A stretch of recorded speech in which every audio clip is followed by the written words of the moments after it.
Bismillahirrahmanirrahim. Assalamualaikum warahmatullahi wabarakatuh. Innal hamdalillah nahmaduhu wa nasta'inuhu wa nastaghfiruh wa na'udzu billahi min shururi anfusina wa sayyiati a'malina. Man yahdihillahu fala mudilla lahu wa man yudlilhu fala hadiya lahu. أشهد أن لا إله إلا الله وحده لا شريك له وأشهد أن محمدا عبده ورسوله لا نبي بعده. يقول الله عز وجل: يا أيها الذين آمنوا اتقوا الله حق تقاته ولا تموتن إلا وأنتم مسلمون. وقال أيضا: يا أيها الناس اتقوا ربكم الذي خلقكم من نفس واحدة وخلق منها زوجها وبث منهما رجالا كثيرا ونساء واتقوا الله الذي تساءلون به والأرحام إن الله كان عليكم رقيبا. وقال أيضا: يا أيها الذين آمنوا اتقوا الله وقولوا قولا سديدا يصلح لكم أعمالكم ويغفر لكم ذنوبكم ومن يطع الله ورسوله فقد فاز فوزا عظيما.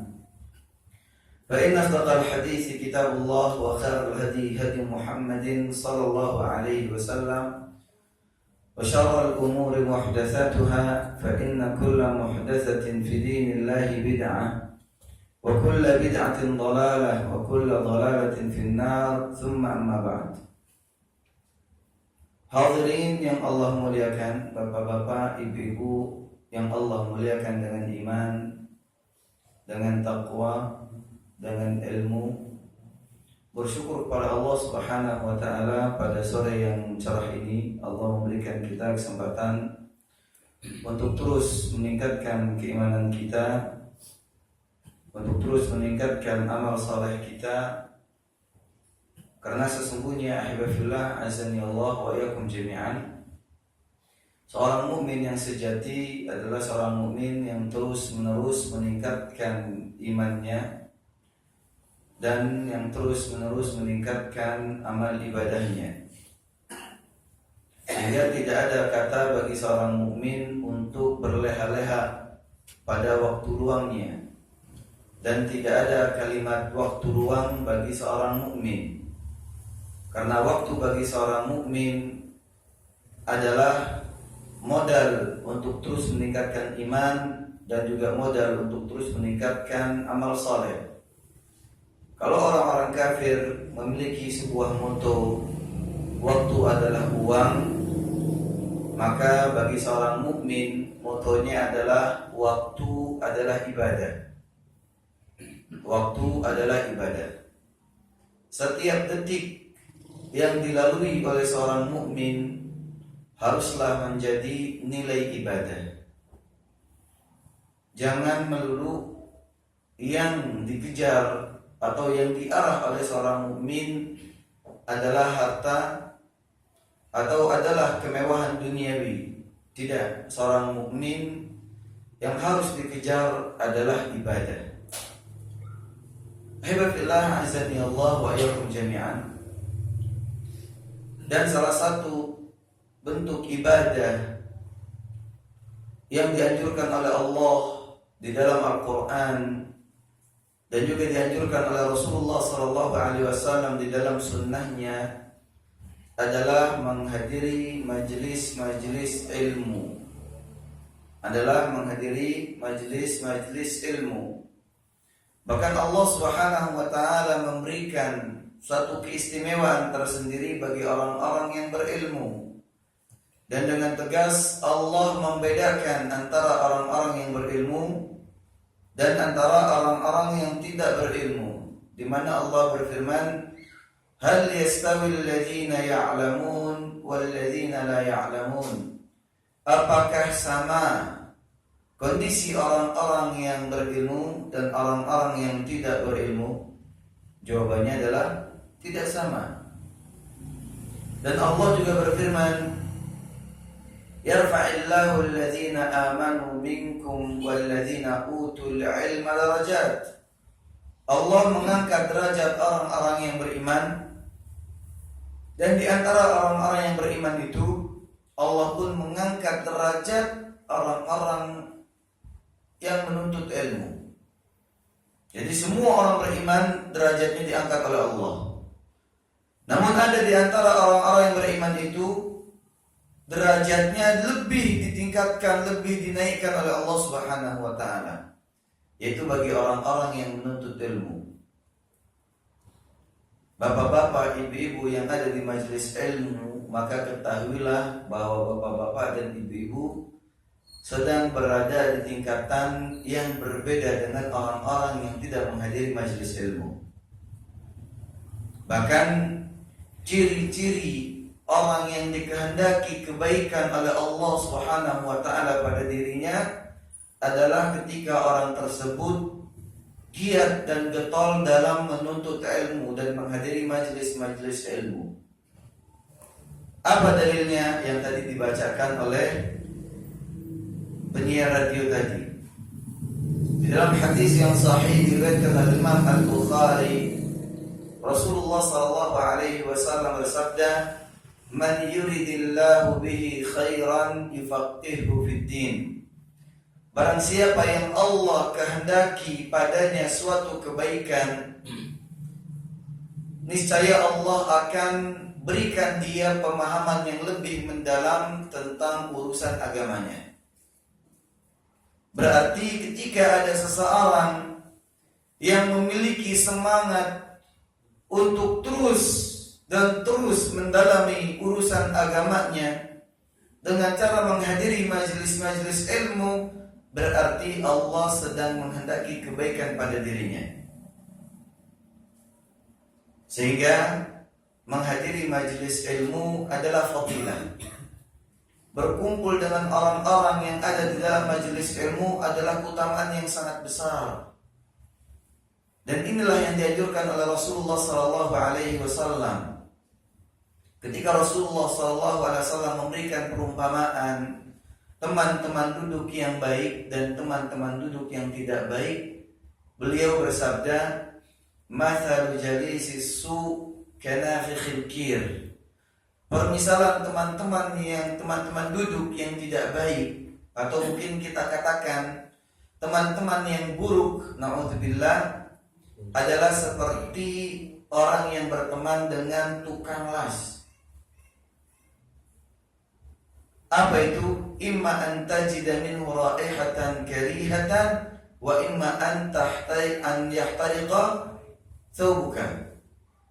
Entah engkau akan mendapatkan bau yang tidak sedap dari asap-asap api itu, atau bisa jadi dia akan membakar pakaianmu. Cipratan kembang apinya itu akan terkena pada baju kita dan merusak pakaian kita. Atau mungkin kalau kita selamat dari cipratan-cipratan api itu, kita tidak selamat dari bau asap-asapnya. Intinya kita pasti kena imbas dari pergaulan yang tidak baik. Kalau kita berteman dengan orang-orang yang tidak baik, para pemabuk, para pemain judi, maka yang ada di benak masyarakat sekitar kita adalah si fulan suka duduk bersama para pemabuk. Jangan-jangan si fulan pun ikut mabuk bersama mereka. Si fulan suka duduk bermajelis bersama para pemain judi. Jangan-jangan si fulan pun juga bermain judi. Padahal dia tidak pernah main judi. Tapi ternyata apa? Kena imbas nama yang tidak baik. Atau waliyadzubillah, akhirnya dia pun terseret untuk mabuk dan terseret untuk judi. Berbeda halnya dengan orang yang berteman dengan teman baik. Apa kata Nabi? Wa mathalu jalisis salih kahamilil thib. Adapun perumpamaan orang yang berteman dengan teman duduk yang baik, yang soleh, maka dia sama seperti berteman sama penjual minyak wangi. Imma an yabta'a minhu wa imma an yajida minhu raihatan thayyibah. Bisa jadi dia mungkin membeli minyak wangi tadi dan dia pun pakai minyak wangi itu. Atau minimalnya kalau dia nggak beli, mungkin dia akan mendapatkan harum yang enak, harum yang wangi dari temannya. Dia nggak bisa baca Quran, tapi selalu duduk bersama teman-teman yang bisa baca Quran. Hebat ya si fulan berteman sama teman yang suka baca Quran. Padahal dia nggak bisa baca Quran, tapi mendapatkan nama baik. Atau syukur-syukur dia pun ikut belajar bersama teman-temannya. Ini dia ahbafillah, berarti menghadiri majelis ilmu fadilahnya sangat besar sekali. Apa yang saya sampaikan ini adalah muqaddimah, kata pengantar. Karena saya senang sekali melihat ibu-ibu di sebelah kanan saya, di ruangan sebelah kanan saya, membadati ruangan. Dan ada bapak-bapak di sini pun, masya Allah, semangat untuk menghadiri majelis ilmu. Semoga Allah Subhanahu Wa Taala terus memberikan kepada kita semangat ilmu sampai kita meninggal dunia nanti. Alhamdulillah, azani Allah jami'an. Tema kita pada sore yang mulia ini adalah membahas tentang 3 perkara yang membinasakan dan 3 perkara yang menyelamatkan. Kemarin saya mengisi di Magelang tema yang sama. Ternyata baru 3 membahas 3 perkara yang menyelamatkan. Materi saya sudah habis 1,5 jam. Terus kira-kira kalau 6 permasalahan, 3 perkara yang menyelamatkan dan 3 perkara yang membinasakan. Kalau 6-nya saya bahas berarti butuh 3 jam. Bersambung. Baik. Saya ambil dari kitab yang dulu pernah saya gunakan untuk membahas kajian di majelis yang mulia ini bersama Radio Tazkiyah, Al-Muhlikat wal Munjiyat, yang ditulis oleh Syekh Abdul Azim Ibnu Badawi. Dari sebuah hadis yang diriwayatkan oleh Abdullah bin Umar, semoga Allah meridainya, dari Nabi SAW, beliau bersabda, "Thalathun muhlikat wa thalathun munjiyat." Ada 3 perkara yang membinasakan dan juga ada 3 perkara yang menyelamatkan. Ingat, karena pondasi agama kita adalah nadhiru wa bashir. Nabi kita diutus di atas muka bumi ini adalah untuk memberikan peringatan dan juga untuk memberikan berita gembira. Nabi kita, Nabi Muhammad SAW, diutus oleh Allah untuk memberikan peringatan dan juga untuk memberikan berita gembira. Di sini Rasulullah SAW bersabda, "Thalathun muhlikat wa thalathun munjiyat." Ada 3 perkara yang membinasakan dan ada 3 perkara yang menyelamatkan. Fa ammal muhlikat, adapun 3 perkara yang membinasakan, yang pertama, fasyuhun muta', sifat kikir yang ditaati. Sifat kikir yang ditaati. Perkara yang kedua, wahawan muttaba', hawa nafsu yang selalu dituruti. Hawa nafsu yang selalu dituruti. Perkara yang ketiga, wa ijabul mar'i bi nafsihi, yaitu seseorang merasa bangga terhadap dirinya sendiri.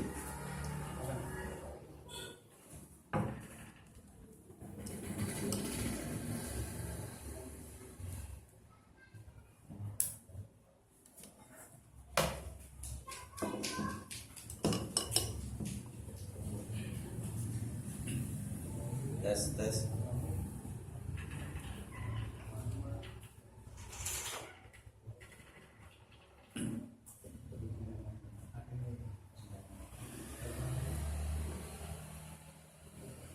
Tes.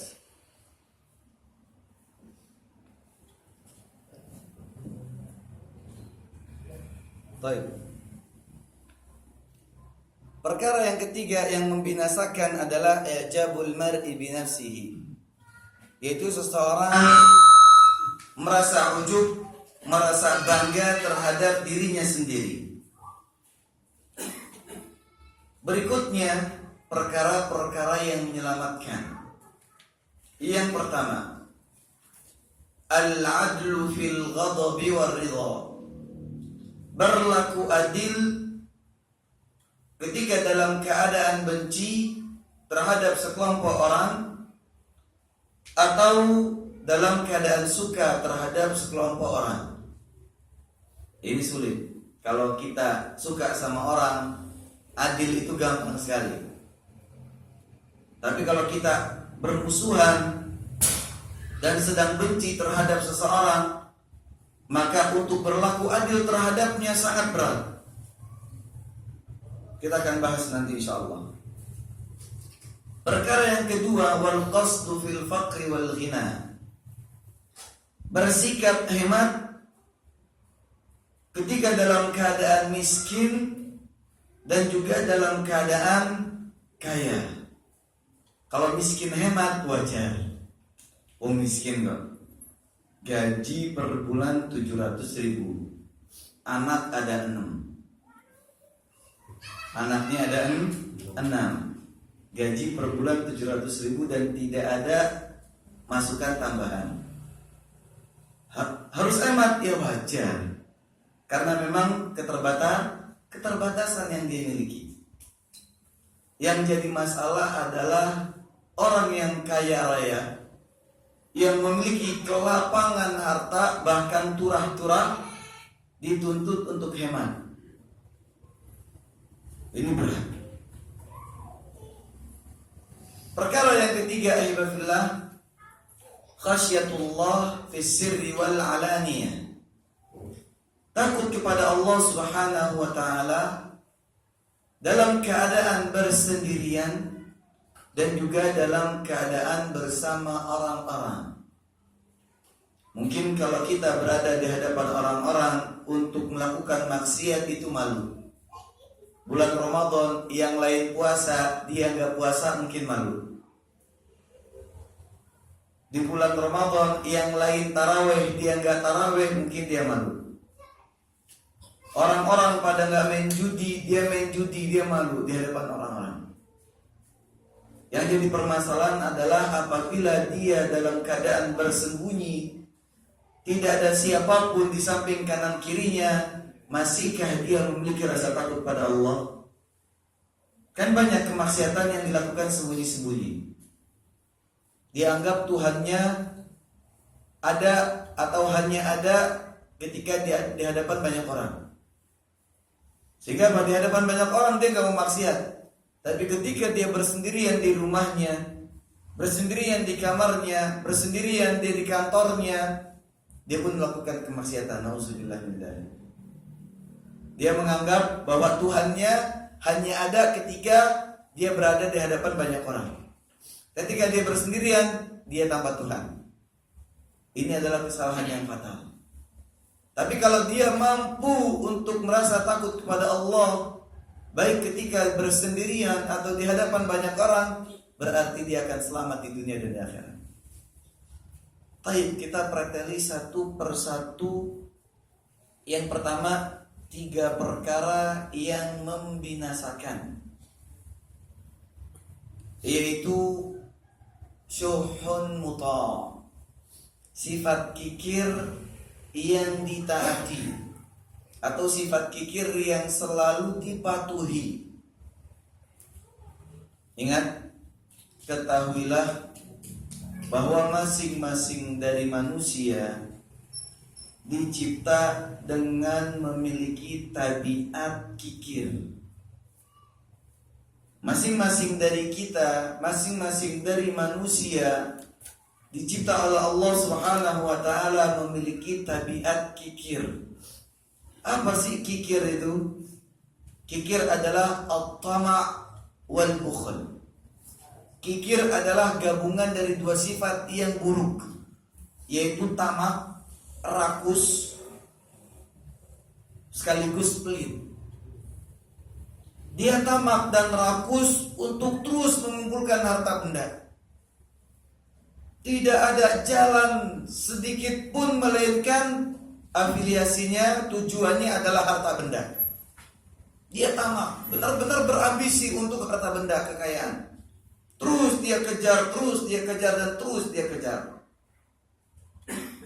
Setelah dia dapatkan kekayaan yang dia inginkan, setelah dia dapatkan apa yang dia mau dari kekayaan itu, bakhila bihi, dia pun pelit untuk menginfakkannya, pelit untuk mensedekahkannya, dan juga pelit untuk menzakatkannya. Inilah kikir. Berarti kalau cuma pelit saja tidak termasuk kikir. Tapi kalau dia pelit sekaligus terus menerus dia tamak terhadap harta, itu adalah kikir. Bahkan ditambahkan juga oleh para ulama bahwa dia pun bukan hanya pelit terhadap orang lain, bahkan untuk dirinya sendiri pun pelit. Untuk anak dan istrinya pun pelit. Itu adalah kikir. Jadi gabungan dari tiga sifat. Yang pertama, tamak, rakus terhadap harta benda. Yang kedua, pelit terhadap orang lain. Yang ketiga, pelit terhadap bahkan dirinya sendiri. Pol-polan. Ini tabiat manusia. Wah, saya nggak percaya, Ustaz. Masa ya manusia, makhluk mulia yang Allah muliakan, diciptakan dengan sifat tamak. Saya berbicara dengan dalil. Apa dalilnya? Di dalam surat Al-Ma'arij, Allah Subhanahu wa ta'ala berfirman, innal insana khuliqa halu'a. Sesungguhnya setiap manusia khuliqa halu'a, dicipta dengan memiliki watak halu', dengan sifat halu'. Apa itu sifat halu'? Ditafsirkan oleh Allah pada firman yang berikutnya, idza massahu syarru jazua. Apabila dia ditimpa oleh suatu keburukan, jazua, dia selalu berkeluh kesah. Coba manusia ketika dia tidak pilek seperti sekarang ini, bapak-bapak yang tidak pilek, nafas enak, masya Allah, lupa untuk bersyukur pada Allah, lupa mengucap alhamdulillah, seger enak.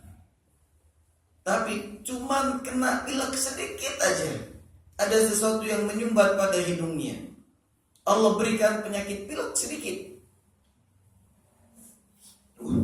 Pilek nih, dosa saya apa ya, kok kena pilek? Berkeluh kesah. Berbulan-bulan Allah berikan dia kesehatan, selamat dari pilek. Dia tidak bersyukur pada Allah, bahkan dia manfaatkan kesehatannya untuk bermaksiat, na'udzubillah. Tapi ketika dia pilek, dia memaki Allah, dia mencela Allah, dia menghujat Allah. Itu manusia. Ketika diberikan harta yang berlimpah, rezeki yang terus lapang, masya Allah, senang dia tanpa ada syukur. Ketika Allah uji dengan kehilangan hartanya, ya Allah, kok begini, dosa saya apa? Ini dia ibafillah, itu manusia. Wataknya seperti itu. Dapat keburukan selalu berkeluh kesah, dapat kebaikan lupa bersyukur. Bahkan dilanjutkan oleh Allah pada tafsiran yang berikutnya, wa idza massahul khairu manu'a. Dan manusia sifat halu adalah apabila dia mendapatkan satu kebaikan, manua. Dia menjadi orang yang paling pelit sedunia. Ini dia. Kalau mendapatkan musibah keluh kesah, kalau mendapatkan satu kenikmatan paling pelit. Ini adalah dalil yang menunjukkan bahwa manusia memang telah dicipta oleh Allah memiliki watak yang seperti ini. Mungkin ada yang mau protes. Kalau memang manusia sudah diberikan watak pelit, watak untuk selalu berkeluh kesah, watak untuk terus tamak terhadap kemewahan dunia, kenapa harus dicela dan diancam untuk binasa? Itu sudah diciptakan oleh Allah seperti itu kok. Jawabannya, ingat, Allah Maha Adil. Allah tidak menciptakan manusia dengan sifat seperti itu, melainkan Allah pun juga memberikan jalan keluarnya. Dilanjutkan oleh Allah Subhanahu wa taala di dalam surat Al-Ma'arij tadi, illal musallin, kecuali orang yang bisa menahan watak halunya, orang yang bisa menahan watak keluh kesahnya, bisa menahan sifat pelitnya, sifat tamak dan kikirnya dengan mendirikan sholat yang sesungguhnya. Kenapa? Karena sholat dapat mencegah kita dari kemungkaran dan kekejian. Inna sholata tanha 'anil fahsya'i wal munkar. Salat dapat mencegah kita dari perbuatan keji dan mungkar, keluh kesah terhadap Allah, dan perilaku pelit, kikir, tamak adalah kemungkaran. Apabila kita melaksanakan salat dengan sesungguhnya, dengan syarat-syaratnya terpenuhi, rukun-rukunnya, kewajiban-kewajibannya, sunnah-sunnah salat semuanya terpenuhi, ditambah kehusyukan yang tidak lepas dari salatnya, maka salat itu akan dapat menyelamatkan dia dari buruknya watak yang dia miliki. Makanya yang diancam di sini oleh Rasulullah adalah sifat kikir yang ditaati. Berarti kalau ada kikir yang tidak ditaati, dia tidak tercela. Karena masing-masing orang punya sifat kikir, tapi kalau dia berhasil untuk tidak mentaatinya, dia akan selamat di dunia dan di akhirat, tidak akan binasa. Kapan dia akan binasa? Ketika dia mentaati sifat kikirnya. Sudah waktunya sholat zuhur, azan berkumandang, sifat kikir membisikkan pada dirinya, ngapain kamu sholat sekarang? Nanti aja, juga belum qomat. Qomat berkumandang, nanti saja Mas Dana. Waktu sholat zuhur itu panjang, sampai jam 3 sore nanti. Udah sholat zuhurnya jam 3 saja. Dituruti oleh sifat, dia menuruti, Mas Dana ini menuruti sifat tamaknya untuk dunia. Artinya apa?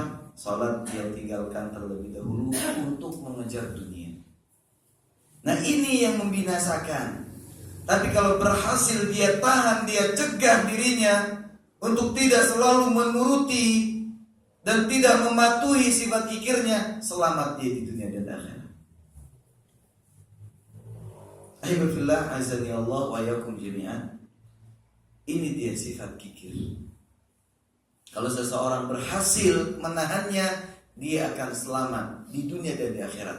Tapi kalau dia tidak berhasil untuk tidak menahannya, maka yang terjadi adalah dia binasa di dunia dan di akhirat.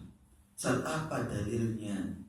Kalau orang bisa menahan atau melindungi dirinya dari sifat kikirnya, dia bisa selamat. Allah berfirman di dalam surat At-Taghabun. Kata Allah, wa may yuqa shuhha nafsihi fa ulaika humul muflihun. Dan barang siapa yang dapat terlindungi dirinya dari sifat kikirnya, faulaika humul muflihun, maka dia termasuk di antara orang-orang yang muflih, yang beruntung. Bagaimana caranya Ustaz melindungi diri kita dari sifat kikir? Laksanakan sholat dengan sesungguhnya, karena Allah sudah memberikan kuncinya di dalam surat Al-Ma'arij. Silakan Bapak buka surat Al-Ma'arij. Dan ini pun sama seperti firman Allah, wal 'asri innal insana lafi khusr. Demi masa, sesungguhnya manusia, seluruh manusia, siapapun dia, manusia, yang namanya manusia termasuk dalam ancaman surat Al-Asr. Innal insan, sesungguhnya manusia, lafi khusr, benar-benar berada dalam kerugian. Itu jadi watak manusia adalah watak yang selalu kerugian. Tapi Allah pun memberikan jalan keluar. Kita tidak boleh terjebak dalam, oh Allah kan sudah memberikan saya watak seperti ini, ya sudah wisben. Allah memberikan kita jalan keluar untuk selamat dari kerugian. Dengan apa? Illal ladzina amanu, kecuali orang-orang yang beriman. Wa amilus shalihat, orang-orang yang beramal saleh. Wa tawassaw bil haqq, orang-orang yang saling memberi wasiat dengan kebenaran. Wa tawassaw bis sabr, dan saling memberikan wasiat dengan kesabaran. Apabila 4 hal ini dilakukan oleh manusia, maka mereka akan selamat dari kerugian di dunia dan di akhirat. Begitu juga setiap manusia yang dicipta akan selamat dari sifat halu, keluh kesah dan pelit apabila manusia mendirikan salat dengan sesungguhnya. Alhamdulillah, kenapa sifat kikir, yaitu tamak, rakus, dan pelit dapat membinasakan seseorang? Dikabarkan oleh Nabi SAW, karena sifat kikir, yaitu rakus dan pelit, bertentangan dengan keimanan.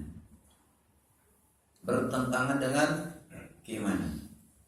Kalau orang yang mengaku dirinya beriman, kok dia pelit, kok dia rakus, tamak terhadap dunia dan pelit setelah mendapatkannya, maka harus dipertanyakan keimanannya.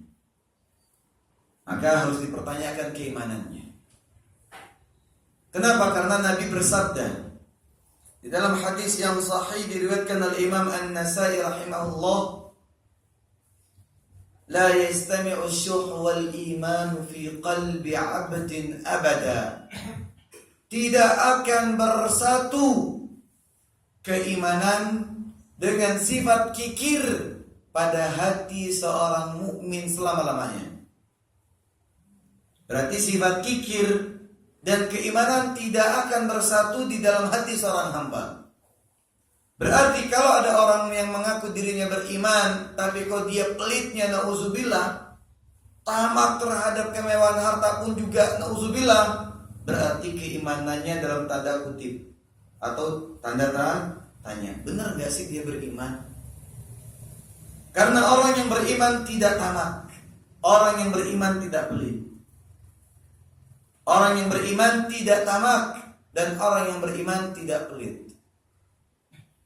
Bahkan hal tersebut ditegaskan pula oleh Nabi SAW di dalam hadis yang sahih diriwayatkan oleh Imam Abu Dawud rahimahullah. Kata Nabi, syarru ma fi rajul syuhun hali' wa jubnun khali'. Sifat yang paling buruk yang ada pada diri seseorang dua. Ada dua sifat yang paling buruk yang ada pada diri seseorang. Yang pertama sifat kikir, yaitu tamak dan pelit. Begitu juga sifat pengecut. Camkan baik-baik bahwa orang yang pelit, rakus terhadap hartanya, dan dia pun pelit untuk tidak mau membagi-bagi kepada yang sesama, maka dia pun akan pelit terhadap jiwa raganya. Maka menjadi orang yang pengecut. Wong sama harta benda saja dia pelit kok. Kalau dia keluarkan harta 1 juta, 2 juta, 3 juta untuk di jalan Allah, Allah akan ganti. Dan dia pun bisa mencari lagi. Tapi ternyata apa? Dia pelit. Lalu bagaimana jika dia dituntut untuk berjihad di jalan Allah dengan jiwa raganya? Pasti akan menjadi orang yang paling pengecut. Rata-rata orang tamak, rakus, dan pelit pun juga pengecut. Itu mesti. Kenapa? Pengecut takut kehilangan hartanya. Sudah capek nyari-nyari harta, gitu ya. Akhirnya apa? Dia pun simpan baik-baik. Ada orang yang membutuhkan, tidak pernah dia beri. Ada kaum muslimin yang membutuhkan, tidak mau dia beri. Ada program dakwah yang benar-benar syar'i, yang benar-benar bermanfaat untuk kemajuan Islam dan kaum muslimin, tidak pernah dia mau beri. Dia pelit terhadap hartanya. Kalaupun ada panggilan untuk jihad, gak bakal dia mau jihad. Alhamdulillah, azani Allah wa yakum jami'an. Kembali ditegaskan oleh hadis Nabi yang lain, hadis yang sahih diriwayatkan oleh Imam Muslim. Rasulullah sallallahu alaihi wasallam bersabda, "Ittaqu dzulma, fa inna dzulma dzulumatun yaumal qiyamah." Waspadalah kalian terhadap kezaliman. Waspadalah kalian terhadap perbuatan kezaliman. Maksudnya jangan kalian berlaku zalim. Kenapa? Fa inna dzulma dzulumatun yaumal qiyamah. Karena sesungguhnya berbuat zalim akan menjadi kegelapan nanti di hari kiamat. Ada seseorang yang Masya Allah datang membawa pahala yang begitu banyak di hari kiamat, yang mana pahala nanti akan menjadi cahaya dia untuk menuju surga Allah Subhanahu wa ta'ala. Pahala yang begitu banyak dia bawa akan menjadi cahaya baginya di hari kiamat untuk menuntun jalan menuju surga. Tapi ternyata cahaya tersebut hilang. Kenapa? Karena dia banyak melakukan kezaliman terhadap orang. Maka orang-orang yang pernah dia zalimi akan dia bagikan pahala-pahala kebaikannya kepada orang-orang yang pernah dia zalimi. Fulan pernah saya curi hartanya, fulan pernah saya caci maki kehormatannya, fulan saya pernah gibahi, fulan pernah saya adu domba, fulan pernah saya pukul, fulan pernah saya tumpahkan darahnya. Dibagi-bagi kepada orang-orang yang pernah dia zalimi. Sampai apa? Pahalanya pun habis. Apabila pahalanya habis, ya berarti cahayanya pun habis. Padahal orang yang dizalimi masih banyak. Orang yang dizalimi masih banyak. Nah, terus piye? Mau bagi-bagi pahala yang mana? Maka yang terjadi adalah dosa orang-orang yang pernah dia zalimi akan dilimpahkan kepada dirinya. Dosa-dosa orang yang pernah dia zalimi akan dilimpahkan pada dirinya. Sehingga apa? Dosa-dosa itu di hari kiamat akan menjadi kegelapan. Kalau pahala menjadi cahaya, kalau dosa akan menjadi kegelapan. Apa yang terjadi? Yang tadinya dia membawa cahaya berubah menjadi kegelapan. Tidak ada satu titik pun cahaya untuk membawanya ke surga. Nauzubillah. Inilah orang-orang yang zalim. Makanya dikatakan oleh Nabi SAW, "Atadruna manil muflis?" Wahai sahabatku, tahukah kalian siapa orang yang bangkrut itu? Siapa orang yang bangkrut itu? Siapa orang yang bawa ember yang bocor? Bawa ember banyak gitu ya, airnya penuh, tapi nyampe di hari kiamat habis airnya. Ternyata embernya bocor. Siapa orang yang bangkrut itu? Banyak pahala dia bawa dari kiamat, ternyata di hari kiamat habis ludes. Malah berganti hutang. Itu kan yang bangkrut ya. Nah, modalnya banyak, habis modalnya, malah hutang yang banyak. Apa jawab sahabat? Orang yang bangkrut ya Rasulullah adalah orang yang tidak lagi memiliki emas dan perak, yang tidak lagi memiliki harta benda. Itu orang yang bangkrut. Rasulullah mengatakan, bukan itu maksud saya. Tapi maksud saya adalah bangkrut di akhirat. Orang yang datang bihasanat, orang yang datang membawa pahala yang begitu banyak. Bisiyamin wa salatin wa zakat, pahala puasa dia bawa, pahala zakat dia bawa, pahala salat dia bawa. Tapi dia pun datang berbarengan membawa dosa kezaliman. Wa jaa wa qad syatama hadza wa qadhafa hadza wa akhadha mala hadza wa safaka dama hadza. Dia datang sambil pernah juga menzalimi orang. Si fulan dia caci maki, si fulan dia fitnah, si fulan dia rampas hartanya, si fulan dia tumpahkan darahnya.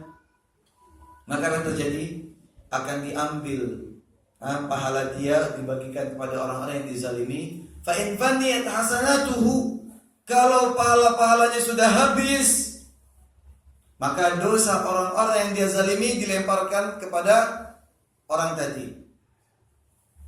Akhirnya apa? Malah membawa kegelapan yang bertumpuk-tumpuk. Lalu dilemparkanlah dia ke dalam api neraka. Nauzubillah. Ini dia bahaya kezaliman. Diperingatkan oleh Nabi SAW.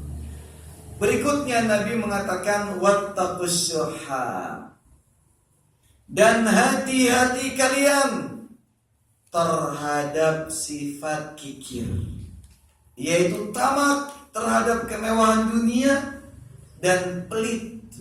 Hati-hati kalian. Kenapa demikian? Kata Nabi, fa inna syuha ahlaka man kana qablakum.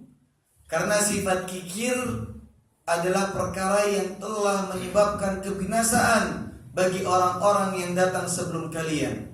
Orang-orang Yahudi dan Nasrani, mereka binasa disebabkan oleh sifat kikir. Kok bisanya? Dilanjutkan oleh Nabi, hamalahum ala an safaku dima'ahum wastahallu maharimahum. Sifat kikir membuat satu di antara mereka saling menumpahkan darah. Sifat kikir membuat satu di antara mereka saling menghalalkan kehormatan. Kita bayangkan kalau ada banyak orang-orang kaya di Batang ini. Ini Batang bukan? Batang Timur. Ada banyak orang kaya di Batang, tapi semuanya pelit. Gak pernah mau zakat tahunan, gak pernah mau sedekah rutinan, tidak pernah mau infak. Pelit. Padahal juga banyak orang-orang miskin. Maka orang-orang miskin pun akan memberontak. Apa yang terjadi? Perampokan, pencurian. Mending kalau perampokannya perampokan tanpa senjata, perampokan bersenjata. Perampokan di mana-mana, pencurian di mana-mana terjadi. Kenapa? Karena orang-orang kaya itu kikir terhadap hartanya, tidak mau berbagi. Maka orang-orang yang miskin pun butuh hidup. Dia pengen kerja, tidak ada yang menerima dia kerja. Sudah, jalan halal tidak ada, jalan haram pun dia laksanakan. Akhirnya apa yang terjadi? Bapak-bapak, ibu-ibu juga mungkin pernah dengar ya kisah gang Doli yang ada di Surabaya. Doli. Permen Doli. Bukan, gang Doli. Tempatnya prostitusi itu sana, pelacuran. Apakah yang melakukan pelacuran di sana orang-orang kaya? Para pelacurnya orang-orang kaya yang sudah punya rumah mewah gitu, mobil mewah gitu. Enggak. Tapi pelacur yang ada di Gang Doli adalah orang-orang yang membutuhkan kehidupan, mata pencarian. Sehingga apa yang terjadi ahibbillah, ketika masyarakat kaum muslimin terkena wabah kikir, pelit, tidak mau berbagi, maka orang-orang miskin, kaum wanita di antara mereka pun akan menghalalkan kehormatan mereka untuk mereka jual belikan. Dan ini nyata. Makanya dikatakan oleh Rasulullah SAW, yang terjadi adalah kehancuran pada Bani Israel disebabkan kikir. Mereka saling menumpahkan darah di antara mereka, mereka pun saling menghalalkan kehormatan di antara mereka. Dalam hal ini, siapa yang mampu memonopoli kejahatan? Orang kaya. Kamu butuh uang, saya punya uang. Bunuh si fulan, saya akan bayar kamu. Kamu butuh uang, saya punya uang. Mana kehormatan kamu? Saya beli. Ini dia ihwafillah azan ya Allah. Tapi bayangkan apabila kaum muslimin, orang-orang kaya yang ada di Indonesia, coba kalau kita bayangkan, mereka memberikan zakat tahunan, memberikan sedekah rutin, memberikan infak tanpa harus ditagih-tagih. Tidak ada orang miskin yang harus mengemis. Tidak ada kejahatan. Dan ingat ya ikhwanana, ada katanya pepatah Jawa, pagar mangkok lebih kokoh daripada pagar tembok. Bener apa enggak? Ada pepatah kayak gini di Jawa. Ya benar. Pagar mangkok itu lebih kokoh daripada pagar tembok. Apa maksudnya? Orang kaya yang selalu berderma pada tetangga sekitarnya, dia sedekah pada orang-orang yang membutuhkan, dia rutin mengeluarkan zakat tahunan, ada rezeki dia undang tetangga-tetangga untuk makan bersama menggunakan mangkok, entah itu soto, soto mie, soto kare, soto apalah, soto, makanan sederhana. Itu lebih kokoh ketimbang orang kaya yang pelit lalu dia memasang pagar tembok di sekeliling rumahnya.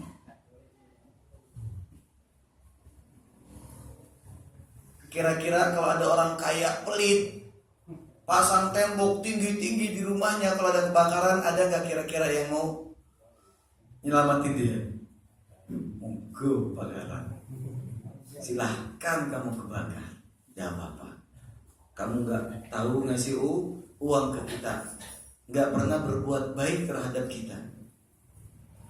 Kalaupun dia mati, bingung mungkin mereka siapa yang akan menguburnya. Kenapa? Pelit. Tapi bayangkan ada orang kaya, dia gak butuh bikin pagar rumahnya, pagarnya cukup mangkok. Dia undang tetangganya makan. Ada hajat orang butuh uang pinjaman, dikasih pinjaman lunak tanpa bunga. Pak, saya bisanya bayar nyicil 12 bulan, monggo, gak ada masalah. Pakai bunga apa tidak? Tanpa bunga. Dia berikan itu makan, dia undang dan lain sebagainya, Masya Allah. Dia pas kebetulan lagi butuh bantuan, tanpa dia minta orang hadir untuk membantu. Ya, di Jawa itu sudah ada pepatah yang sangat indah. Pagar mangkok lebih kokoh daripada pagar tembok. Ini ibarat apa? Jangan kikir sama tetangga. Jangan kikir sama tetangga. Kita masak banyak, bagi tetangga samping kanan kiri. Kita punya pohon duren, harumnya ke tetangga samping kanan kiri. Jangan cuma ngasih kulitnya saja, tiba-tiba sampahnya numpuk gitu. Jangan. Panggil tetangga. Bukan panggil buat nurunin itu duren terus nggak dikasih. Panggil, berbagi dengan mereka. Masya Allah. Ketika sifat kikir merajalela, pertumpahan darah di mana-mana, penghalalan kehormatan pun di mana-mana. Tapi ketika masing-masing orang berderma, kesejahteraan akan ada di mana-mana. Alhamdulillah azani Allah wa yakum jami'an. Dan ingat, sifat kikir kebinasaan di dunia itu sudah nampak seperti yang tadi kita sebut. Tidak ada orang yang suka sama orang yang kikir. Cari kalau ada orang yang suka sama orang kikir. Hebat. Rata-rata orang gak suka sama orang kikir. Udah rakus, pelit lagi. Itu saja sudah cukup menjadi kebinasaan dia di dunia. Gak ada orang yang suka. Wadaqat alihil ardu bima rahubat. Hatinya menjadi sempit. Rumahnya lebar, tapi dibenci sama banyak orang. Gak nyaman dia hidup. Bentar-bentar bunyi suara kretek-kretek. Ada maling. Ada maling. Takut dia. Tapi kalau orang yang selalu berbuat baik terhadap tetangga kanan kiri, klorak.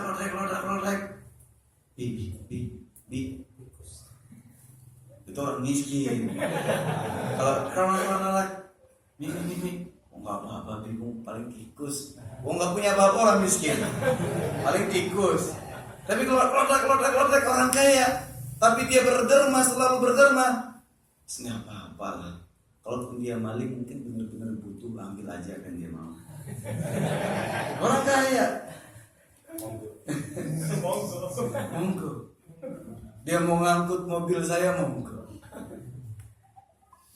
Dan dia gak perlu khawatir. Kenapa? Pagarnya banyak, tetangga kanan kiri. Pasti dijaga dia sama tetangga-tetangga. Gak mungkin dijahati. Dia orang baik kok sama tetangga.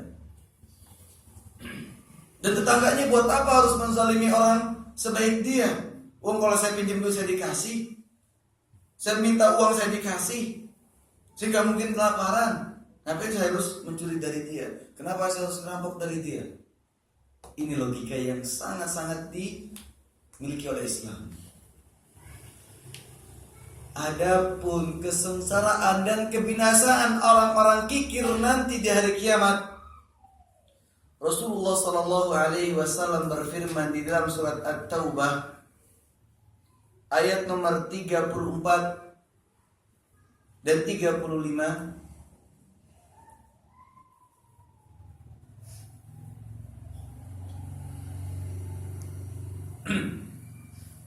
وَالَّذِينَ يَكْنِزُونَ الذَّهَبَ وَالْفِضَّةَ وَلَا يُنْفِقُونَهَا فِي سَبِيلِ اللَّهِ فَبَشِّرْهُمْ بِعَذَابٍ أَلِيمٍ. Orang-orang yang menyimpan emas dan perak, karena zaman dulu yang digunakan sebagai mata uang pembayaran tunai zaman dulu adalah emas dan perak.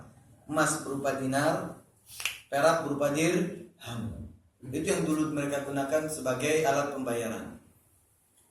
Mungkin kalau kita terjemahkan dengan bahasa Indonesia kita, orang-orang yang menyimpan rupiah, gitu ya, orang-orang yang menyimpan mata uang, entah itu rupiah, entah itu dolar, entah itu real, wala yunfiquna fi sabilillah, dan mereka tidak mau menginfakkannya di jalan Allah, fabashshirhum bi'adzabin alim.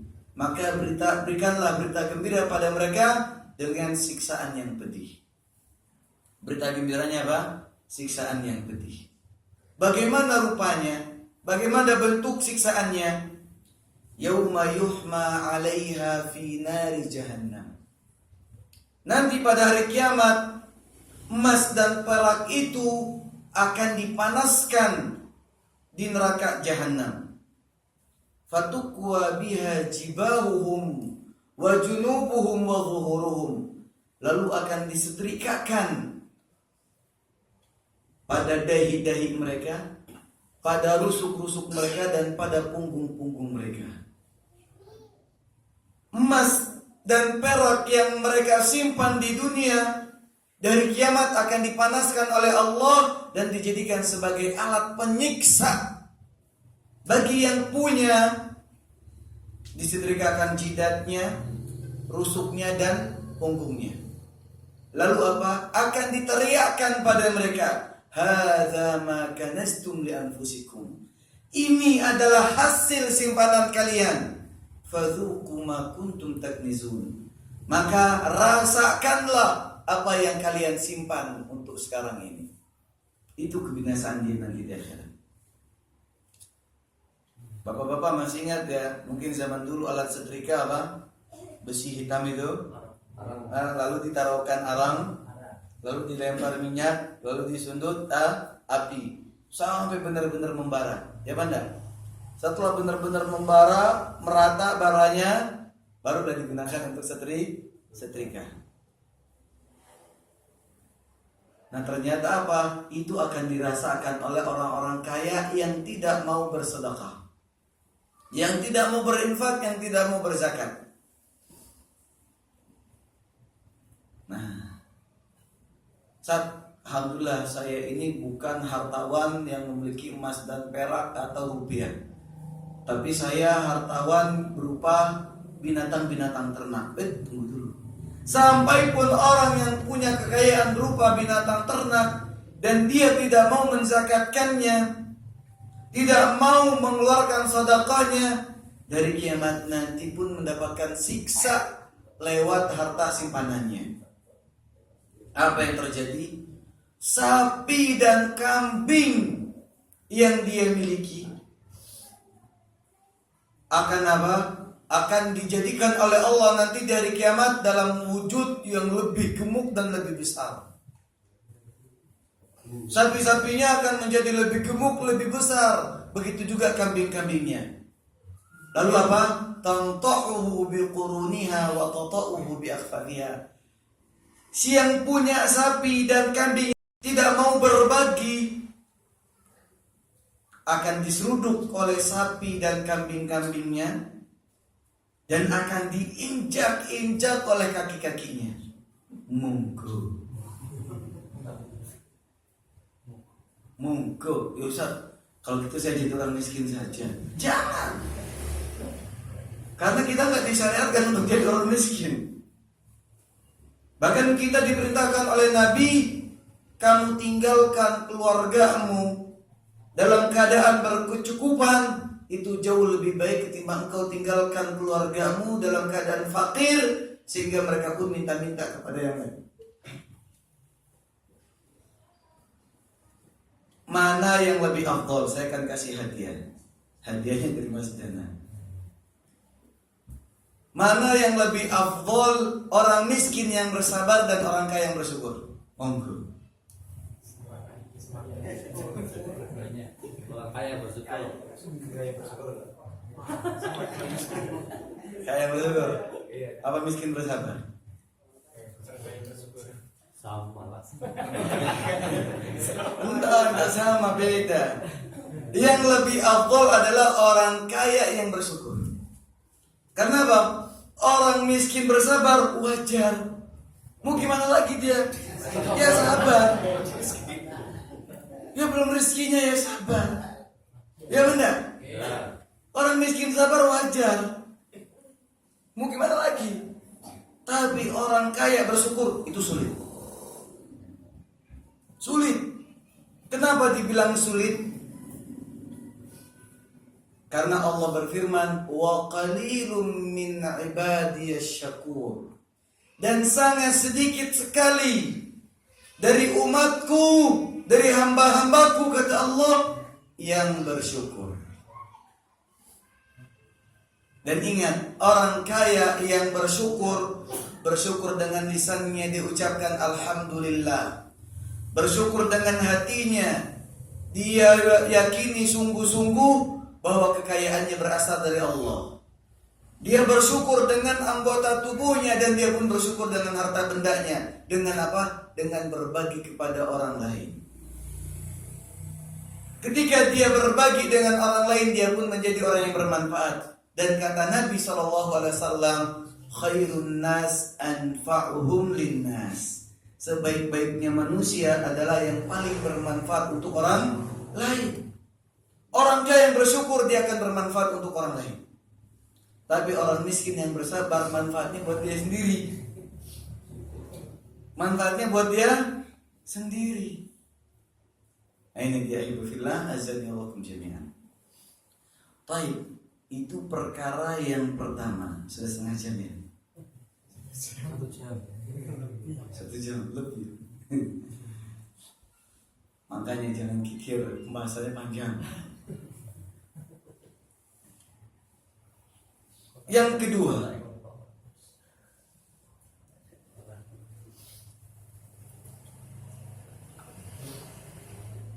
perkara yang kedua yang dapat membinasakan seseorang di dunia dan di akhirat, hawa muttaba, hawa nafsu yang selalu dituruti. Saat kalau hawa nafsunya nggak dituruti, biar Ustaz tidak membinasakan. Gitu saja, iya. Karena masing-masing kita punya hawa nafsu.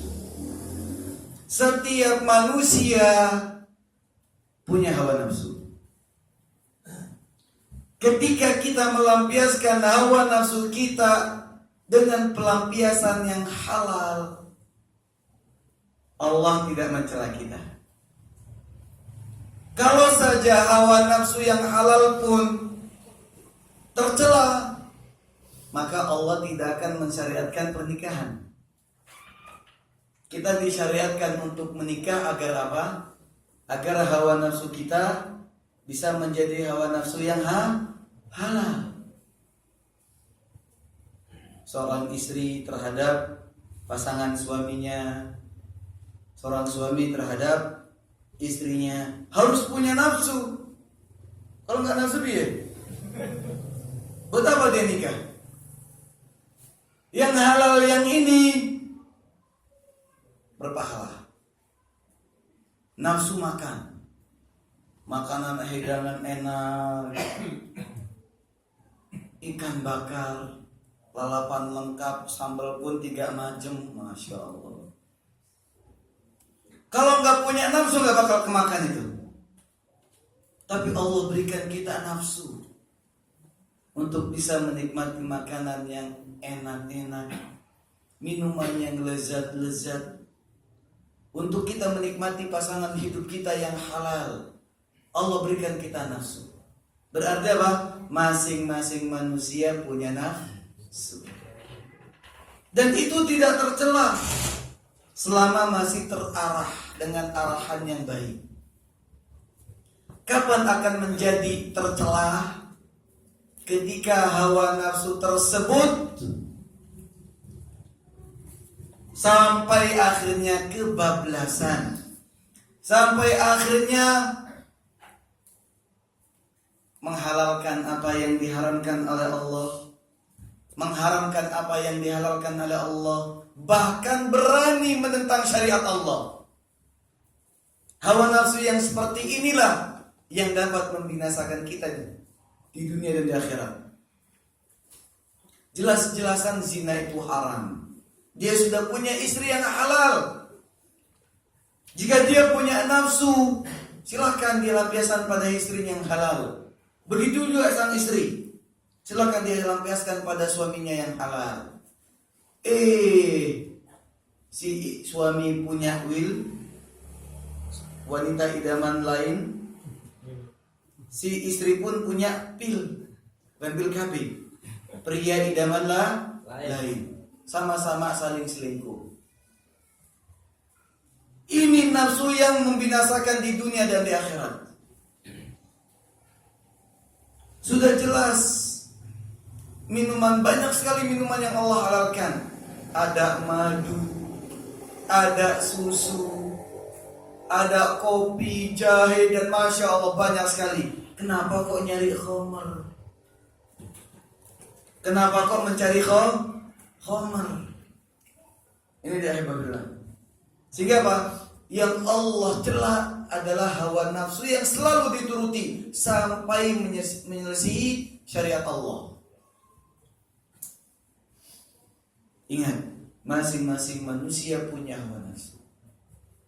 Tapi yang tercela, yang binasa adalah yang selalu menuruti hawa nafsunya sampai na'udzubillah menjadikan hawa nafsu sebagai Tuhannya.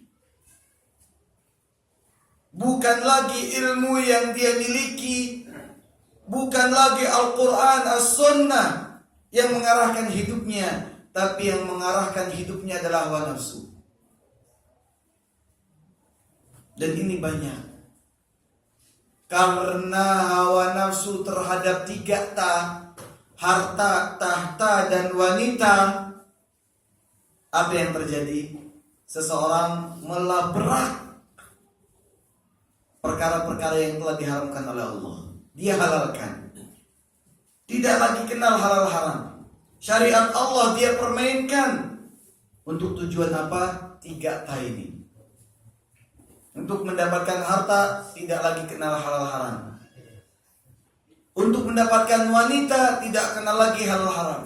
Untuk mendapatkan tahta, tidak lagi kenal halal haram. Semuanya dia sikat. Kenapa? Hawa nafsunya mengejar 3 itu. Dan ingat, Allah Subhanahu wa ta'ala telah mengancam di dalam surat Al-Jathiyah ayat nomor 23. Allah berfirman, "Afara'aita man ittakhadha ilahahu hawa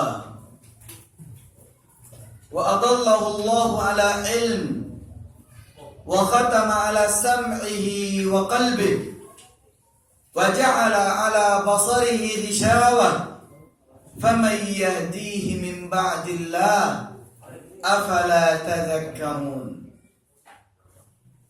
Kata Allah, tidakkah engkau melihat wahai Muhammad kepada orang yang menjadikan hawa nafsu sebagai Tuhannya? Tidakkah engkau melihat seseorang yang menjadikan hawa nafsu sebagai Tuhannya? Hawa nafsu itulah yang mengarahkan halal haram, bukan Al-Quran, bukan Sunnah, bukan lagi Allah, tapi adalah hawa nafsunya. Apa yang Allah berikan pada dirinya? Wa adallahu Allahu ala ilm. Allah akan sesatkan dia sampai pun setelah dia berilmu. Sampai pun setelah dia berilmu, Allah akan sesatkan dia. Dan ini banyak. Ustadz tahu dalil Al-Quran Sunnah. Kiai tahu dalil Al-Quran Sunnah. Habib tahu dalil Al-Quran Sunnah. Buya tahu dalil Al-Quran Sunnah. Tapi apa? Quran dan Sunnah dia lempar di belakang punggung mereka. Lalu apa? Dia jadikan arahan hidupnya adalah hawa nafsu. Ketika seorang kiai ditanya, "Pak Yai, apa hukum Ajinomoto yang terbuat dari pankreas babi?" Si kiai tadi menjawab, halal. Halal. Loh Pak Kiai, ini terbuat dari unsur babi. Halal. Loh Pak Kiai, ini babi. Loh, coba dilihat di Al-Quran. Tahu dia ilmunya? Yang diharamkan di Al-Quran itu lahmul khinzir, daging babi. Berarti pankreas babi halal. Bayangkan, orang tahu dalil, tapi dia pelintir dalil itu. Untuk apa? Hawa nafsunya. Dia tahu perkara-perkara ini bukan bagian dari agama Islam dan bukan bersumber dari Al-Quran dan Sunnah. Tidak pernah dicontohkan oleh Nabi, oleh para sahabat, dan tidak pernah dilakukan oleh para tabi'in dan para tabi'in. Tapi apa? Loh, ini kan baik. Baik menurut siapa? Akhirnya apa? Arahan baik dan tidak baik adalah hawa nafsunya. Arahan baik dan tidak baik sesuatu bukan lagi arahan Allah, bukan lagi arahan Rasulnya, bukan lagi arahan para sahabat tabi'in dan para tabi'in, tapi arahan hawa nafsunya. Dia tinggalkan Al-Quran, dia tinggalkan Sunnah, dia tinggalkan perkataan para ulama. Untuk apa? ini kan baik menurut hawa nafsunya. Banyak apa enggak yang seperti ini? Banyak. Nanti yang jawab pindah hati sama Mas Danang. Oh ya, hatinya sudah dibagi-bagi itu. Baik, ini yang terjadi. Orang yang selalu mengikuti hawa nafsunya hingga hawa nafsunya menjadi Tuhannya, yang terjadi adalah Allah sesatkan dia sampai pun setelah dia berilmu. Nauzubillah min dzalik. Ini kebinasaan yang pertama. Kebinasaan yang kedua, wa khatama ala sam'ihi wa qalbi. Allah tutup telinganya dan Allah tutup hatinya. Sehingga apa? Dibacakan ayat-ayat Al-Quran, dia tutup telinganya. Sampai pun masuk ke telinga kanan, maka keluar hidung kiri. Masuk telinga kanan, keluarnya hidung kiri. Kalau masuk telinga kanan, keluar telinga kiri, masih lewat. Masih mending, masih ada yang lewat. Ini enggak. Masuk telinga kanan, keluar hidung kiri. Tidak ada yang berbekas sedikit pun ayat Al-Quran, tidak ada yang berbekas hadis Nabi. Nasihat-nasihat tidak bermanfaat. Kenapa? Sudah ditutup telinganya oleh hawa nafsunya sendiri. Hatinya pun tidak dapat disentuh oleh nasihat-nasihat Allah. Hatinya tidak dapat disentuh oleh hadis-hadis Nabi. Kenapa? Hatinya sudah ditutup oleh hawa nafsunya. Ini kebinasaan yang kedua. Kebinasaan yang ketiga, wa ja'ala ala basarihi ghishawah. Allah tutup pandangan matanya. Allah jadikan pada pandangan matanya selaput penutup. Bapak-bapak pernah tahu ya orang buta ya? Orang buta yang masih punya telinga insya Allah masih selamat. Ketika dia mau nyebrang jalan, bunyi klakson ting ting, dia akan berhenti. Ya benda, masih bisa bermanfaat. Begitu juga sebaliknya, orang budek, orang tuli, tapi dia bisa melihat, masih bisa bermanfaat. Dia nggak dengar klakson ting ting, dia nggak dengar, tapi dia masih bisa ngelihat tronton lewat. Dia masih bisa selamat. Dia benda, yang jadi masalah kalau udah budek, tuli, buta lagi. Iya jalan. Udah budek, buta. Klakson dia nggak dengar, tronton lewat dia nggak lihat. Orang yang selalu menuruti hawa nafsunya ibarat itu. Dalil Nabi, dalil Al-Quran, dalil Sunnah tidak pernah dia dengar, tidak pernah menyentuh hatinya. Sampai pun dia melihat dengan kedua matanya sendiri, ibrah, pelajaran-pelajaran kasus yang dia lihat tidak membuahkan hasil apapun bagi dia. Sehingga apa? Kebinasaan yang keempat benar-benar mutlak. Faman yahdihi min ba'dillah. Terus siapa lagi yang dapat memberikan dia hidayah setelah Allah menyesatkan dia? Berarti apa? Tidak akan mendapatkan hidayah. Orang yang mengedepankan hawa nafsunya tidak akan mendapatkan hidayah. Wong apa? Dikasih tahu dalil Al-Quran Sunnah, dia tolak. Enggak dia dengar, enggak dia pandang. Tentu siapa yang memberikan dia hidayah? Ini dia hawa nafsu. Berbahaya. Maghrib kita kapan? Sudah ya.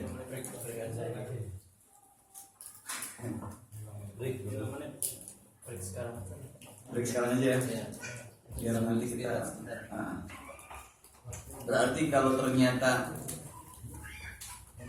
kita selesai cuma 3 perkara, berarti 3 perkara yang akan datang kita akan bahas pada pertemuan yang akan datang. Kecuali kalau bapak-bapak mau selesai sampai jam 10. Kita break dulu. Wallahu a'lam bishawab. Kita akan lanjutkan berikutnya nanti.